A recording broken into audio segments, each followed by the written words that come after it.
In my theology class, I found myself questioning a lot about who I am and what I believed as a Hindu. And so throughout my experience at SLU, I've kind of begun to understand that a little bit more. I'm part of Hindu students community on campus, and for me that's not just being a Hindu or raising awareness, but it's rather working with other organizations and interacting with them to kind of create that collaboration between faiths.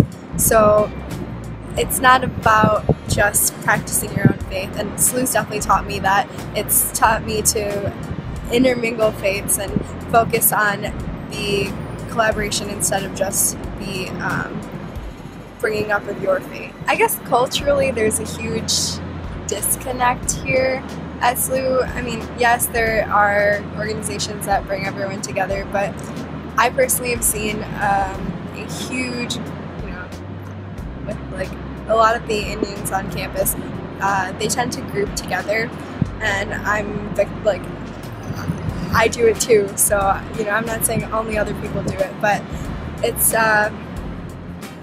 it kind of keeps you. It's both good and bad because it allows you to immerse yourself in your culture and your beliefs and become stronger in that. But it also takes you away from respecting and expecting. Not respecting, but it takes you away from the focus on diversity, because you aren't able to interact with people that aren't of your faith or of your culture at all times. And I think that it's really important to branch out and to be involved with other people besides just people from your background. I think as a public health major and someone who's really involved with Model United Nations on campus, I've gotten to become really aware of a lot of the social justice issues that are going on, even just in St. Louis and around the world. I think a lot of times we take for granted what we have and where we come from, and we don't take the time out to realize that other people don't have the resources or the things that we have that get us started. So I'm really thankful to be here at SLU, and I think about it every day when I walk through this beautiful campus, because a lot of people don't have the opportunity to go to college, or they need to work because they don't have the money for it. And that's just one example of a social justice issue, but there are so many that we've studied in public health, as well as talked about through Model United Nations. A lot of the issues that we discuss in Model UN are global, so we get a huge perspective on things that are happening in nations as well as internationally and how they relate to each other. So even though we think that an issue is only central to the United States, it's actually happening in another nation, and we're not aware of it because it's not very portrayed in media. And I think that awareness needs to be brought, because when we connect those two issues, we're able to provide advice as well as receive advice as to how we can resolve these issues. I think it's hard a lot of times to focus on issues that are happening across the seas, because we have a lot of issues that are happening here in the nation as well. When people provide examples of public health issues or of social justice issues, a lot of times they reference third world countries, and as was mentioned to me, India is brought up as a really prime example, especially recently with the India's Daughter video and how it was banned. So it's recently become a huge media focus in terms of sexual violence and women's rights in India, but also we have a lot of those issues here in the United States and in many other countries, even both developed and nations that are not as have as many resources as we do.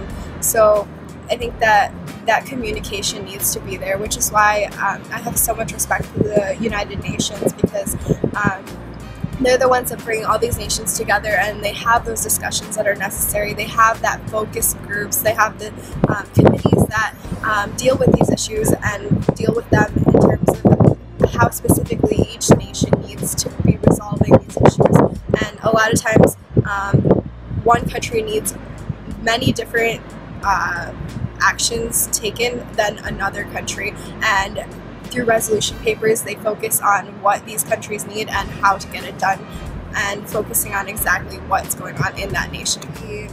The India's Daughter video is a documentary that focuses on a rape case that happened in India. It is unique in the sense that it focuses on it in terms of the perspective of the rapist or the alleged rapist, rather than on the girl alone. So it was actually a case, it was a gang rape case of a med student who was coming back from the movies with her friend, and they knocked on the door of the bus and tried asked them if they could drive them home. And so they got on the bus. There were a couple of males on the bus, and the bus driver, I think later on they found out that the people on the bus, 2 of them were related and then the others were friends, but they beat up the man, or the friend of the girl, and then raped her and pulled her intestines out and dropped her on the street.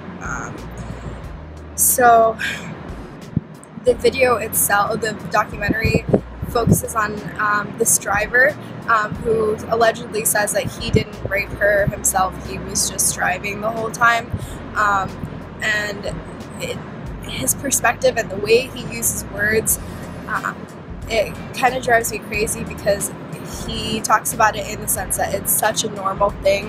It is so,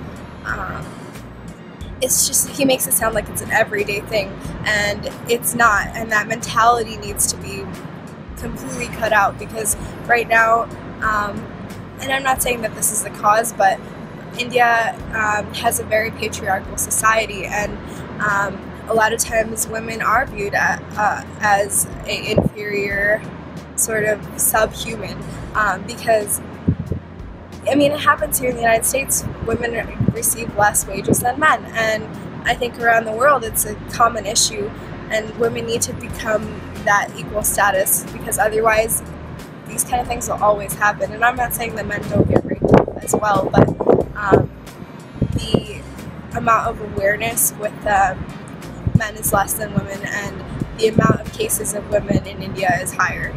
So this video is just, it's a very, very well done video, because in the sense like that it allows people to see what the mentality of these rapists and the lawyers that protect these rapists are like. They make excuses. They truly believe that it's okay, that if a woman goes out with someone other than her dad or husband, she shouldn't feel like, oh, like they shouldn't have raped me because she went out with someone else. Like, that's exactly the words he said, and it's sickening to hear that, because here in America, I would say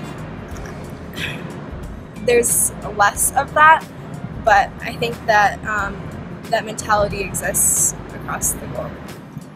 I think a lot of what creates people's mentality is the way that they're brought up, and I definitely believe that someone who was brought up with either 2 mothers or a single mother may have a different view on women and feminism than someone brought up in a really traditional Asian family, and I don't think that there's any fault to that, but I think it's definitely what causes people to view situations differently. And I'm not saying that one is better than the other, but they're different and equally respectable, but a lot of that patriarchal view comes from that traditional sort of family bringing up. And I know in my family, at least, there's this sort of sense of, with my grandparents, the wife stays at home and cooks, and then the husband goes to work, and that's just how it's been. And with the generations passing, of course, that's been changed, and both my parents go to work, both my parents help with in the kitchen, help raising the children, so I think that changed with them moving here to the United States, but I do think that's also changing in India as well. Okay, so I think that my identity itself is made up of so many different things. It has to do with the way I was brought up, the education that I have, the neighborhood that I lived in. SLU has a huge influence on my current identity. I definitely feel like I've changed a crazy amount in the past 3 years, and I am a completely different person in terms of my views and my outlook on life. More specifically, I have discovered public health, and it's my major, so I have become more gung-ho, if you say that, but about social justice issues and about things that are happening in our community as well as on a global and international stage. I think that while each is important, it's hard to focus on all of that, and I've learned through these public health classes that actions have reactions, and each action it's sort of a ripple effect, because whatever steps you take to resolving these issues can affect the entire community, can affect the state, and broader and larger level. So I think that has made me realize that I can make more of an influence on the world and realize my potential.